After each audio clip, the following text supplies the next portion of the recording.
बिस्मिल्लाहिर्रहमानिर्रहीम। अस्सलामुअलैकुम वरहमतुल्लाहि वबरकातुहू। दिस इज़ मिस सहर here from Metropolitan School. It's social studies time.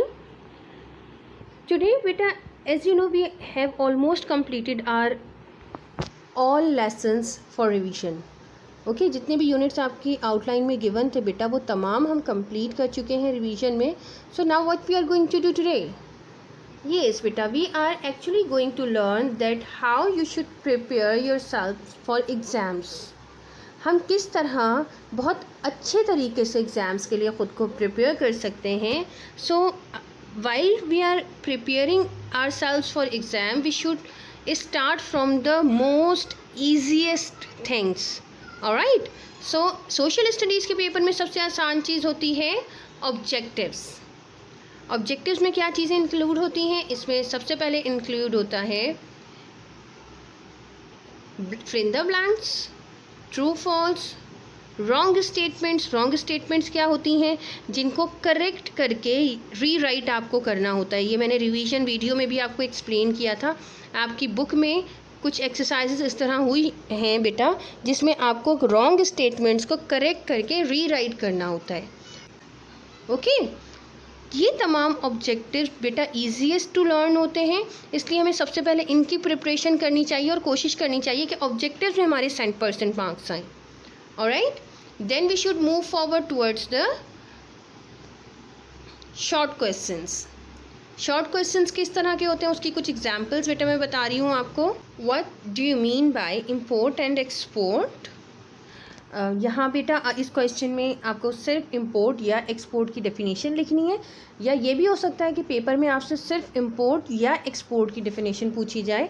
तो बेटा जितना पार्ट ऑफ द क्वेश्चन पूछा जाए उतना ही आंसर आपने लिखना है.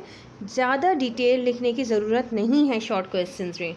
Alright, then the next question is what is the veto power? Veto power क्या है इसकी शॉर्टली डेफिनेशन आपको देनी है बेटा 2 to 3 लाइन्स की. ये भी शॉर्ट क्वेश्चन है. Alright, these are the examples of short questions. Now let's move forward towards the long question. What are the 2 main exports of Pakistan? So these kind of questions are long और इनकी preparation हम कम करते हैं, सबसे and में करते हैं. Got it? इसके अलावा आपके क्वेश्चन पेपर में बेटा इन 3 चीज़ों के अलावा कोई और चीज़ सोशल स्टडीज़ में नहीं आती है. ऑलराइट, अब ज़रा हम बात कर लेते हैं कि जब आप प्रिपरेशन कर रहे होते हैं तो आप प्रिपरेशन तो बेटा बहुत अच्छी करके जाते हैं लेकिन एग्ज़ाम्स में मार्क्स कम आ जाते हैं. ऐसे ही होता है. तो वो मार्क्स क्यों कम आते हैं? वो कौन सी ऐसी जर्नल मिस्टेक्स होती हैं बेटा जो आप अपने जब पेपर अटैम्प्ट कर रहे होते हैं तो उस टाइम करते हैं? उसमें सबसे पहली क्या चीज़ होती है? Time management.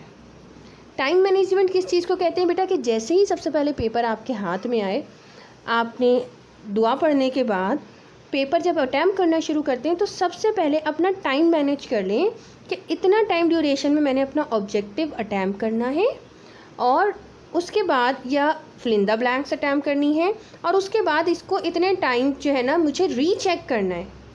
अपने पेपर में रीचेकिंग के टाइम को हमेशा मैनेज किया करें, क्योंकि समटाइम्स इस तरह होता है कि आप लेस देन हाफ टाइम में भी पेपर अटैम्प्ट कर लेते हैं, या समटाइम्स ऐसा होता है कि आपका टाइम निकल जाता है और आपका पेपर अटैम्प्ट नहीं हो पाता. तो दोनों ही सूरतों के लिए बेटा ख़ुद को प्रिपेयर करें in the very beginning of the question paper. ठीक है, उसको प्रिपेयर करें कि कितने टाइम ड्यूरेशन में आपने कौन सा क्वेश्चन अटैम्प्ट करना है, फिर उसको रीचेक भी करना है बेटा. ट्वाइस थ्राइस क्वेश्चन पेपर को रीड आउट करें, ट्वाइस थ्राइस अपनी आंसर शीट को रीड आउट करें, क्योंकि ऐसा ऑब्ज़र्व करते हैं हम चेकिंग में कि बहुत हमारे ब्रिलियंट स्टूडेंट्स भी कोई सिली मिस्टेक्स कर जाते हैं. जब उनसे बाद में बुला के पूछा जाता है तो वो क्वेश्चंस वो आंसर्स उनको लर्न होते हैं, सब होता है, लेकिन उनके मार्क्स जो हैं वो एग्ज़ाम्स में डिडक्ट हो जाते हैं. ठीक है, तो टाइम मैनेजमेंट का बहुत ज़्यादा ख्याल रखें. Then the most and common mistake is that is wrong question number you put in the copies. आप क्या करते हैं बेटा? नॉर्मली ऐसा होता है कि आप क्वेश्चंस नहीं लिखते हैं कॉपी में. अच्छा देखिए, क्वेश्चन ना लिखने की वजह क्या होती है? कि आपके पास टाइम नहीं है. तो सोशल स्टडीज़ के पेपर में नॉर्मली ऐसा नहीं होता कि आपको टाइम ना मिले. तो कोशिश ये करें कि आप क्वेश्चन को राइट करें और फिर उसका आंसर लिखें. मीन्स आंसर शीट में क्वेश्चन को कॉपी डाउन करें।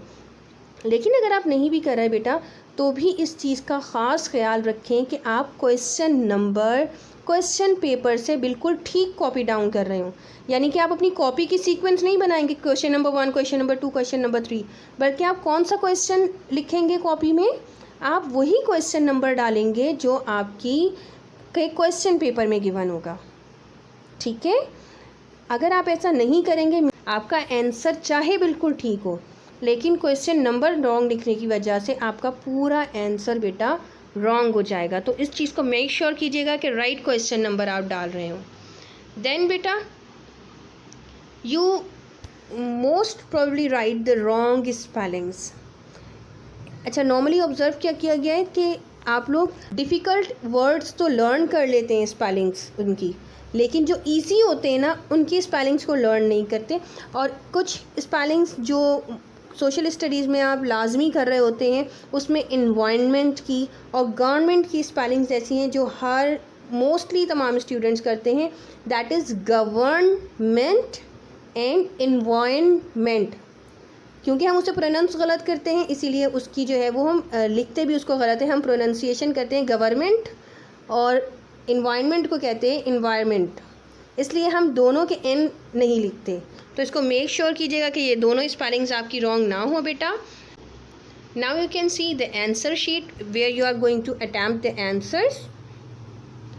ये फ्रंट पेज है बेटा आपकी आंसर शीट का, जिसमें आपको डेटा फिल करना है, name, roll number, section and class, subject लिखना है। इसमें बेटा एक इम्पॉर्टेंट चीज़ होती है नंबर ऑफ़ सप्लीमेंट्स का कॉलम।